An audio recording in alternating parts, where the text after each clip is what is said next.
గణేశాయ నమః, గాయత్రీదేవి నమః, మహాసరస్వతి నమః, మాతాపితృభ్యో నమః. ముందుగా ప్రేక్షక వీక్షణ మహాశీలందరికీ కూడా నమస్కారం. అయితే జూలై నెలలో ద్వాదశ రాశుల వారి యొక్క మాస ఫలాలు ఎలా ఉన్నాయో తెలుసుకునే ప్రయత్నం చేద్దాం. అయితే ముందుగా ఈ నెలలో వచ్చేటటువంటి గోచార గ్రహగతులు ఎలా ఉన్నాయో తెలుసుకుని తర్వాత మనం రాశి ఫలాలు ఎలా ఉన్నాయో తెలుసుకునే ప్రయత్నం చేద్దాం. అయితే ఈ నెలలో గోచారం చూస్తే రవి జూలై 16వ తారీఖు దాకా కూడా మిథునంలో ఉంటాడు. తర్వాత మళ్ళీ కర్కాటకంలోకి ప్రవేశం చేస్తున్నాడు. కుజుడు ఈ నెలంతా కూడా వృషభ రాశిలో ఉంటాడు. బుధుడు ఈ నెలంతా కూడా మిథున రాశిలో సంచారం చేస్తూ ఉంటాడు. గురుడు ఈ నెలంతా కూడా కర్కాటక రాశిలో సంచారం చేస్తాడు. శుక్రుడు ఈ నెల జూలై 4వ తారీఖు దాకా కూడా కర్కాటకలో ఉండి తర్వాత మళ్ళీ సింహంలోకి ప్రవేశం చేస్తాడు. శని నెలంతా కూడా మీనరాశిలో సంచారం చేస్తాడు. రాహు ఈ నెలంతా కూడా కుంభరాశిలో సంచారం చేస్తున్నాడు. కేతు ఈ నెలంతా కూడా సింహరాశిలో సంచారం చేస్తూ ఉన్నారు. ఈ కారణంగా ద్వాదశ రాశుల వారికి కూడా ఈ మాసం ఎలా ఉండబోతుందో చూద్దాం. ఇక కన్యా రాశి వారి యొక్క ఫలితాలు. అయితే ఈ నెలలో మీ గోచార గ్రహగతులు కనుక చూసుకున్నట్లయితే కొంచెం మిశ్రమ ఫలితాలు కనపడుతున్నాయి కాబట్టి ఎక్కువ జాగ్రత్తలు తీసుకోవాలి. ఎందుకంటే గోచారం అనుకూలంగా కనపడటం లేదు. ఏ పని ప్రారంభం చేసినా కొంచెం ఆలస్యంగానే పనులు పూర్తవుతూ ఉంటాయి. కాబట్టి కంగారు పడకండి, కొంచెం ఎదురు చూడండి, ఓర్పుతో ప్రయత్నాలు చేయండి. కుటుంబంలో కలహాలు, మనస్పర్ధలు, తీవ్ర వ్యతిరేకతలు లేదా మీరు మంచిగా మాట్లాడిన అవతల వాళ్ళు అపార్థాలు చేసుకోవడాలు కనపడుతున్నాయి. మీరే ఎదుటి వాళ్ళని సరిగ్గా అర్థం చేసుకోలేకపోవడం కానీ లేదా ఏదో రకమైనటువంటి మనస్పర్ధలు మిస్అండర్స్టాండింగ్లు ఉన్నాయి కాబట్టి తత్తు జాగ్రత్తలు తీసుకోండి. సంపాదన కన్నా ఖర్చు అధికంగా కనపడుతోంది. అప్పుల బాధలు ఎక్కువ అవుతున్నాయి, రుణ బాధలు బాగాను. ఉద్యోగస్తులకి మంచి మంచి అవకాశాలు చేజార్చుకునే పరిస్థితి కనపడుతోంది. ఉద్యోగాలు మారాలనుకున్నా కుదరకపోవడం, దూరపు బంధువుల నుంచి చెడు వార్తలు వినే అవకాశాలు, మిత్రులు కూడా శత్రువులుగా తయారయ్యే అవకాశాలు, విదేశీ ప్రయాణాలు వాయిదా పడిపోవడము, వీసాలు రిజెక్ట్ అయ్యే అవకాశాలు కూడా కనపడుతున్నాయి. ఎదుటి వాళ్ళకి మీ మీద ఈర్ష్య, ద్వేషం, అసూయ పెరిగిపోతూ ఉంటాయి కాబట్టి మీరంటే గిట్టని వాళ్ళతో జాగ్రత్తగా ఉండండి. కొంచెం నరదిష్టి నరఘోష కూడా బాగా ఉంది, జాగ్రత్తగా ఉండండి. అలాగే డబ్బులు ఉన్నా కూడా సంతృప్తి లేకపోవడం, ఏదో తెలియని అశాంతి, బెంగ, భీతి, భయం లాంటివి, అనారోగ్య సమస్యలు, అసంతృప్తి, మెంటల్ టెన్షన్లు బాగా కనపడుతున్నాయి. అలాగే అనుకున్నంత ఆదాయం రాకపోవడం వల్ల ఇబ్బందులు, తప్పుడు ప్రదేశాలలో డబ్బులు పెట్టడం వల్ల తీవ్ర ధన నష్టం కూడా కనపడుతుంది. అందుకని ఏదైనా డబ్బులు పెట్టుబడులు పెట్టేటప్పుడు ఒకసారి జాతక పరిశీలన చేయించుకోండి. ఎందుకంటే జాతకంలో బలం లేకుండా పెట్టే పెట్టుబడులన్నీ నష్టపోతారు. అందుకనే మీ డేట్ ఆఫ్ బర్త్ అది పంపితే నువ్వు జాతకం చూస్తాం. అందులో ఏంటంటే లగ్నం ఎక్కడుంది, ఏ ఏ గ్రహాలు ఎక్కడున్నాయో, ఏ దశలు నడుస్తాయో తెలుస్తుంది. దాన్ని బట్టి ఆ దశలు యోగించే అనుకోండి, మనం పెట్టే పెట్టుబడి అంతా లాభం ఉంటుంది. అదే ఈ పెట్టుబడులనే కాదు, ఉద్యోగానికి, వ్యాపారానికి, సంతానానికి ఏ ఇబ్బంది ఉన్నా కూడా పర్సనల్ జాతకంలో ఉండే లగ్న బలం చాలా ముఖ్యం. కాబట్టి మమ్మల్ని సంప్రదించినట్లయితే జాతకం చూస్తాం కాబట్టి జాగ్రత్తలు పడవచ్చు. ఏదైనా పరిహారాలు చేస్తే అవసరం అయితే తద్వారా ఇబ్బందులు ఉండవు. కాబట్టి పెట్టుబడులు పెట్టేటువంటి జాగ్రత్త. అయితే భూములు కొనవచ్చు, గృహాలు కొనవచ్చు, లేదా బంగారము, వెండి లేదా స్థిరాస్తులు కొనుగోలు చేయడానికి మాత్రం లాభం ఉంది. మీరు సొంతంగా చేసుకునే వ్యాపారాల్లో పెట్టుబడులు పెడితే నష్టం అయితే రాదు, తత్తు జాగ్రత్తలు తీసుకోండి. కానీ షేర్లు, ట్రేడింగ్లో డబ్బులు పెట్టుబడులు పెట్టేటప్పుడు మాత్రం ఎక్కువ జాగ్రత్తలు తీసుకోండి.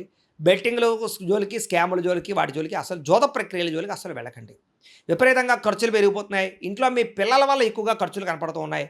ఇంట్లో ఏదో రకమైన సమస్య వల్ల ఖర్చులు, వస్తువులు చెడిపోవడం, వాహనాలు చెడిపోవడం వల్ల ఖర్చులు, రకరకాల కారణాల చేత ఏదైనా కొన్ని రెన్యూవల్ చేయించుకునేటటువంటి ఖర్చులు ఇలాంటివి కనపడుతున్నాయి.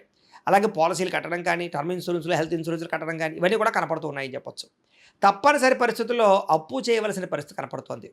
అలాగే నిరుద్యోగులకు ఎంత ప్రయత్నం చేసినా మీరు అనుకున్న ఉద్యోగ అవకాశాలు రాకపోవడం వల్ల వచ్చిన ఉద్యోగాన్ని సరిపెట్టుకునే పరిస్థితి కనపడుతోంది. ఉద్యోగస్తులకి అధికారిక ఇబ్బంది కనపడుతుంది. ముఖ్యంగా ప్రభుత్వ ఉద్యోగస్తులందరికీ కూడా ఇబ్బందులు కనపడుతూ ఉన్నాయని చెప్పొచ్చు. అలాగే అనుకున్నంత గుర్తింపు లేకపోవడము, కెరీర్ గ్రోత్ లేకపోవడం కనపడుతోంది. అనవసరమైన వివాదాలు ఇరుక్కోవడం కానీ, కోర్టు సమస్యలు ఇరుక్కోవడం కానీ, పోలీస్ కేసులు ఇరుక్కోవడం కానీ కనపడుతుంది. కాబట్టి గొడవల జోలికి అస్సలు వెళ్ళకండి. అన్నదమ్ములతోటి, అక్క చెల్లెలతోటి కూడా వివాదాలు కనపడుతున్నాయి, జాగ్రత్తగా మాట్లాడుకోండి. అలాగే మీకు రావాల్సిన ఆస్తులు, సంక్రమించవలసిన ఆస్తులు కూడా ఆలస్యంగానే సంక్రమించే అవకాశాలు కనపడుతున్నాయి. అనవసరమైన కోరికలు పెరిగిపోతూ ఉన్నాయి, ముఖ్యంగా శారీరక కోరికలు. కాబట్టి అనవసరంగా ఎవరిని పడితే వాళ్ళని శారీరకంగా కలవడానికి మాత్రం తాపత్రయపడకండి. వివాహేతర సంబంధాలకు దూరంగా ఉండండి. ముఖ్యంగా స్త్రీలు చాలా జాగ్రత్తగా ఉండాలి. నమ్మక ద్రోహానికి గురయ్యే అవకాశాలు, మోసపోయే అవకాశాలు ఉన్నాయి, జాగ్రత్త. వ్యాపారస్తులకి కష్టానికి తగ్గ ప్రతిఫలం అయితే కనపడటం లేదు, జాగ్రత్త. ఇతర దేశాల నుండి భారతీయులందరూ కూడా అనవసరమైన సమస్యలు ఎదుర్కొనే పరిస్థితి కనపడుతుంది, జాగ్రత్త. దూర ప్రయాణాలు కానీ, విదేశీ ప్రయాణాలు కానీ వాయిదా వేసుకోవడం మంచిది. తీర్థయాత్రలు, విహారయాత్రలు మాత్రం చేయగలుగుతారు, కానీ చివరి సమయంలో ఏదో ఒక ప్రయాణం క్యాన్సిల్ అవుతూ ఉంటుంది. దీనివల్ల మీకు చాలా నిరాశ అవుతుంది అనమాట. అలాగే ప్రేమించిన వాళ్ళతోటి, ఇష్టమైన వాళ్ళతోటి వివాహం చేసుకుందాం అనుకున్నా ఏదో ఒక కారణంగా ఆలస్యం అవడం, లేదా బ్రేకప్స్ జరగడం, లేదా ఏదో రకమైన ఆటంకాలు రావడం కనపడుతుంది. ప్రేమికుల మధ్య కూడా గొడవలు కనపడుతూ ఉన్నాయి. ఇంట్లో మీ ప్రేమకు ఒప్పుకోకపోవడం వల్ల మనస్తాపము, మీ ఇద్దరి మధ్య మిస్అండర్స్టాండింగ్లు, అనుమానపాలుచులు కనపడుతున్నాయి, జాగ్రత్తగా ఉండాలి. అలాగే సంతానం కోసం ప్రయత్నం చేసే వారికి మిస్క్యారీలు అయ్యే అవకాశాలు ఉన్నాయి, జాగ్రత్త.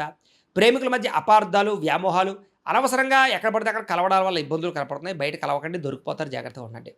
క్రమశిక్షణతో కూడుకున్నటువంటి జీవన విధానం లేకపోవడం వల్ల ఇబ్బందులు, అలాగే మంచి మంచి అలవాట్లు పాడు చేసుకోవడం కనపడుతుంది. ముఖ్యంగా ఆరోగ్య విషయంలో ఎక్కువ జాగ్రత్త తీసుకోండి. సమయానికి తినండి, సమయానికి పడుకోండి. ముఖ్యంగా సెల్ ఫోన్లు చూస్తూ రాత్రంతా వ్యవహారాలు చేయకండి. ముఖ్యంగా బయట ఫుడ్లు, జంక్ ఫుడ్లు, ఆయిల్ ఫుడ్లు అస్సలు తినకండి. మీకు ఆరోగ్యం బాగుంటుంది. రాజకీయ నాయకులకి కోర్టు సమస్యలు కానీ, వివాదాలు ఇరుక్కునే సమస్యలు కానీ, ప్రత్యర్థుల వల్ల గొడవలు కానీ కనపడుతున్నాయి. సినిమా, టీవీ, మీడియా రంగాల వారికి మీకు రావాల్సిన మంచి అవకాశాలు వేరే వాళ్ళకి దక్కడము, మంచి మంచి ఇతర భాషల్లో వచ్చే అవకాశాలు కూడా చేదార్చే పరిస్థితి కనపడుతోంది. భార్యాభర్తల మధ్య అపార్థాలు, పిల్లలు మీరు ఎక్కువగా పిల్లల మీద ప్రేమ చూపించడం వల్ల, గారాబం చేయడం వల్ల వాళ్ళు పాడే అవకాశం కనపడుతుంది. కాబట్టి కొంచెం కఠినంగానే ఉండండి. జాగ్రత్తగా వ్యవహారం చేయండి. వాళ్ళు ఏం చేస్తున్నారనేది గమనిస్తూ ఉండండి రాత్రుల్లో. అలాగే ప్రేమించిన వాళ్ళు వెంటపడడం, వాళ్ళని ఏడిపించడం ఇలాంటివి మాత్రం ఎవరు చేయకండి. ఇష్టమైన వారి మీద ప్రేమ ఉన్నా కూడా అది ఏదో కారణంగా మీ ప్రేమని కోపం వల్ల ఆ ప్రేమ పోగొట్టుకుంటారు. కాబట్టి కోపంగా మాత్రం ఎవరితోటి మీ ప్రేమించిన వాళ్ళతో కోపగించుకోకండి. చిరాకు, కోపం, అసహనం పెరిగిపోతున్నాయి. మనసుకు ఇష్టం లేనటువంటి పనులు చేయవలసిన పరిస్థితి కనపడుతోంది. అనవసరమైన వ్యక్తులతో గొడవ పెట్టుకుని ప్రేమించిన వాళ్ళు దూరం చేసుకునే అవకాశం కనపడుతోంది. మీకు ఏం కావాలో తెలియక బాధపడే పరిస్థితి కనపడుతోంది. అతిగా మాట్లాడడం వల్ల, అతిగా తినడం వల్ల, అతిగా ఆశ పడడం వల్ల కూడా ఇబ్బందులు ఉన్నాయి. ఇలా జాగ్రత్త. కుటుంబానికి దూరంగా గడపవలసిన పరిస్థితి కనపడుతుంది. చెడు సలహాలు ఇచ్చేవారు మాట విని నష్టపోతారు. జాగ్రత్త. వైవాహిక జీవితంలో భార్యాభర్తల మధ్య గొడవలు పెరిగిపోతున్నాయి. వ్యాపారం మొదట్లో కొంచెం స్వల్ప లాభాలున్న తర్వాత నష్టాలు కనపడుతున్నాయి. కష్టానికి తగ్గ ప్రతిఫలం కనపడటం లేదు. ప్రేమికుల మధ్య వివాదాలు కనపడుతున్నాయి. ఇష్టమైన వస్తువులు పోగొట్టుకోవడం కానీ, వాహనాలు చెడిపోవడం కానీ, వాహనాలు మార్చేటప్పుడు సమస్యలు కానీ కనపడుతున్నాయి. కొత్త వాహనాలు కొనేటప్పుడు జాగ్రత్తగా ఉండండి. విద్యుత్ వాహనాలు కొనుగోలు చేయడానికి మాత్రం ఆసక్తి చూపిస్తారు. ప్రభుత్వ ఉద్యోగస్తులకు చికాకులు పెరుగుతున్నాయి. స్త్రీలకి మనశ్శాంతిగా కోల్పోయే పరిస్థితి కనపడుతుంది. డాక్యుమెంట్లు, రాతకోతలు, రిజిస్ట్రేషన్లు ఆలస్యమయ్యే పరిస్థితి కనపడుతుంది. శత్రువులు బాగా ఇబ్బంది పెడతారని చెప్పొచ్చు. మిమ్మల్ని ప్రేమించే వారు దూరం అవుతారు. రాజకీయ నాయకులకి కొంచెం అస్వస్థత, ఇబ్బందులు కనపడుతున్నాయి. విడిపోయిన ప్రేమికులు తిరగడానికి చాలా ఇబ్బంది కనపడుతుంది. ఆదాయం కన్నా ఖర్చు అధికమవుతోంది. పరిశ్రమలకు సంబంధించినటువంటి వాళ్ళకి, వ్యాపారస్తులకి కూడా విపరీతంగా రుణబాధలు బాగా పెరుగుతున్నాయని చెప్పొచ్చు. అలాగే పరపురుష, పరస్త్రీ వ్యామోహాలు, కామకోరికలు, ప్రతి చిన్న విషయానికి ఉద్రేకపడము, కుటుంబంలో గొడవలు కనపడుతున్నాయి. జాగ్రత్తగా ఉండాలి. విద్యార్థులకి మనోధైర్యం తగ్గడం, పరీక్షలో కంగారు పడడం లేదా చదువు పట్ల దృష్టి తగ్గడం కనపడుతుంది. కాబట్టి కాన్సన్ట్రేషన్ చేయండి. చెడు స్నేహితులు దూరంగా ఉండండి. ఉద్యోగస్తులకి శ్రమకు తగ్గ ఫలితం కనపడటం లేదు. వృత్తిపరంగా, ఉద్యోగపరంగా చెప్పుకోదగ్గ ఎదుగుదల అయితే కనపడటం లేదు. తోటి ఉద్యోగస్తులతో అభిప్రాయ భేదాలు కనపడుతున్నాయి. స్త్రీలకి విలువైన వస్తువులు కానీ, ఆభరణాలు కానీ కోల్పోవడం కానీ, పోగొట్టుకోవడం కానీ కనపడుతుంది. కాబట్టి విలువైన వస్తువులతో జాగ్రత్తగా ఉండాలి. కత్తిపేటల దగ్గర, పొయ్యల దగ్గర జాగ్రత్తగా ఉండండి. భర్తతో జాగ్రత్తగా మాట్లాడండి. ఇతరులని అపార్థం చేసుకోకండి. కామకోరికలు తగ్గించుకోండి. అలాగే వివాహేతర సంబంధాలకి దూరంగా ఉండండి. సంతానం మీద ప్రేమానురాగాలు బాగా పెరుగుతాయి. వ్యాపారపరంగా, ఉద్యోగపరంగా స్వల్ప అవకాశాలు అయితే కనపడుతున్నాయి. వ్యాపారస్తులకి సామాన్య లాభాలు కనపడుతున్నాయి. మీరు వేసుకున్న ప్రణాళికలకి వ్యాపారానికి సంబంధం లేకుండా ఉంది.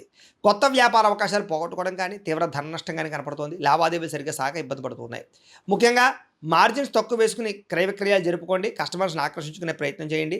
భవిష్యత్తును అంచనా వేసుకోండి. సోషల్ మీడియాను ఉపయోగించుకుని ప్రమోషన్ చేసుకోవడం ద్వారా మీకు వ్యాపారంలో లాభాలు పొందగలుగుతారు అని తెలియజేస్తూ, ఏది ఏమైనా కూడా ప్రతిరోజు పొద్దునే లేచి ఓ పావుగంట సేపు మీ ఇంట్లో దేవుడికి మీరు పూజ చేసుకున్న తర్వాత మీ పనులలో నిమగ్నం అవుతూ ఉన్నట్లయితే మీకు ఈ నెలంతా కూడా శుభప్రదంగా ఉంటుంది అని తెలియజేస్తూ, అయితే ప్రేక్షకులకి ముఖ్యంగా మనకి ఏమిటయ్యా అన్నట్లయితే కనుక, ఇప్పటిదాకా మేము చెప్పినటువంటి ఈ ఫలితాలన్నీ కూడా గోచార ఫలితాలు. అంటే ఈ రాశిలో ఉండేటటువంటి కోటాను కోట్ల మంది అందరికీ వర్తిస్తాయి. కాబట్టి ఆ రకంగా వినే ప్రయత్నాన్ని చేయండి. ఒకవేళ మీ పర్సనల్ జాతకం అంటే మీకు ఒక్కరికి ఎలా ఉందో తెలుసుకోవాలి అన్నా, లేదా ఏదైనా సమస్యలతో ఇబ్బంది పడుతూ ఉన్నా, దానికి మీ date of birth, time, place of birth, మీ పేరు మా వాట్సాప్ నెంబర్కి మెసేజ్ పెట్టినా లేదా మాకు ఫోన్ చేసినా కూడా మీ జాతకం ఎలా ఉందో చూసి చెప్పే ప్రయత్నాన్ని చేస్తాము. లేదా ఏదైనా సమస్యలతో ఇబ్బంది పడుతూ ఉంటే కనుక వాడికి పరిహారాలు చెప్పడం కానీ, లేదా పరిహారాలని మా పీఠంలో ఉండే బ్రాహ్మణుల ద్వారా ఈ రకంగా జపాలు అని, ఈ రకంగా మండప ఆరాధనలు, ఈ రకంగా అభిషేకాలు, ఈ రకంగా హోమాలు నిర్వర్తింపచేసి వీటికి సంబంధించినటువంటి ప్రసాదాన్ని మీకు కొరియర్ ద్వారా పంపించే ప్రయత్నం చేస్తాం. లేదా మీరు స్వయంగా వచ్చి పాల్గొన్నా కూడా మీ చేతి కార్యక్రమాలు కూడా మా పీఠంలో నిర్వర్తించే ప్రయత్నం చేస్తాము అని తెలియజేస్తూ, అలాగే మీలో ఎవరికైనా సరే పూర్తి జాతకం ఈ రకంగా పుస్తకం రూపంలో కావాలన్నట్లయితే దానికి కూడా మీ date of birth, time, place of birth, మీ పేరు మా వాట్సాప్ నెంబర్కి మెసేజ్ పెట్టినా లేదా మాకు ఫోన్ చేసినా కూడా మీ జాతకాన్ని మీ ఈ రకంగా రాసి ఇలా కంప్యూటర్లో ఇలా డీటీపీ చేయించి ఈ రకంగా పుస్తకం రూపంలో బైండింగ్ చేయించి ఈ పుస్తకాన్ని మీకు కొరియర్ ద్వారా పంపించే ప్రయత్నం చేస్తాం. ఇందులో మీ పూర్తి జాతకం అంతా కూడా రాసి ఉంటుంది. చక్కగా చదువుకోవచ్చు. ఇది మీకు జీవితాంతం ఉపయోగపడుతుంది. కాబట్టి మీరు ఎవరికైనా సరే ఇలా పూర్తి జాతకం పుస్తకం రూపంలో కావాలన్నా మమ్మల్ని సంప్రదించవచ్చు అని తెలియజేస్తూ, అలాగే ఇంట్లో డబ్బు నిలబడకపోవడము, ఆర్థిక ఇబ్బందులు, రుణ బాధలు, వ్యాపారాలు సరిగ్గా సాగకపోవడము, ఇలాంటి సమస్యలతో ఇబ్బంది పడుతూ ఉంటే కనుక అలాంటి వాటికి ఇలాంటి ధన జన వశీకరణ యంత్రము అని ఉంటుంది. లేదా నరదిష్టి వల్ల కానీ, నరఘోష వల్ల కానీ, ఇంట్లో కానీ వ్యాపారాల్లో కానీ ఇబ్బందులు పడుతూ ఉంటే కనుక అలాంటి వాటికి ఇలాంటి నరఘోష యంత్రము అని ఉంటుంది. లేదా ఇంట్లో మనశ్శాంతి లేకపోవడము, నిద్ర పట్టకపోవడము, పీడకలలు రావడము, కుటుంబ కలహాలు, ఆస్తి వివాదాలు, పోలీస్ కేసులు ఇరుక్కోవడం, లేదా కోర్టు సమస్యలు వాటితో ఇబ్బంది పడుతూ ఉన్నా, శత్రువులు పెరిగిపోతున్నా, లేకపోతే ఎవరైనా మీ మీద ప్రయోగం చేసేసారు అనే అనుమానాలు వచ్చినా కూడా అలాంటి వాటికి ఇలాంటి శూలిని దుర్గా యంత్రం అని ఉంటుంది. కాబట్టి ఈ యంత్రాల్లో ఏ యంత్రం కావాల్సినా సరే మీరు మాకు గోత్రాలు పేర్లు తెలియజేసినట్లయితే మీకు కావలసినటువంటి యంత్రానికి జపాలు పూజలు హోమాలు నిర్వర్తింపజేసి ఆ యంత్రాలు మీకు కొరియర్ ద్వారా పంపించే ప్రయత్నం చేస్తాం. కాబట్టి వీటిలో ఏ యంత్రం కావాలో మమ్మల్ని సంప్రదించవచ్చు తెలియజేస్తూ, అలాగే ఇప్పటిదాకా మేము చెప్పినటువంటి ఈ ఫలితాలన్నీ కూడా మీకు దగ్గరగా వచ్చేయా లేదా అనే విషయాన్ని కింద కామెంట్ రూపంలో తెలియజేయండి. అలాగే ఈ వీడియో కనుక మీకు నచ్చినట్లయితే కాస్త లైక్ చేయండి, అందరికీ షేర్ చేయండి. ఇంకా ఎవరైనా ఈ ఛానల్ కనుక సబ్స్క్రైబ్ చేసుకోకుండా ఉన్నట్లయితే కనుక కాస్త సబ్స్క్రైబ్ కూడా చేసుకోవాల్సిందిగా మనస్ఫూర్తిగా ఆశిస్తూ, గోబ్రాహ్మణేభ్యః శుభమస్తు నిత్యం, లోకా సమస్తాః సుఖినో భవంతు, స్వస్తి.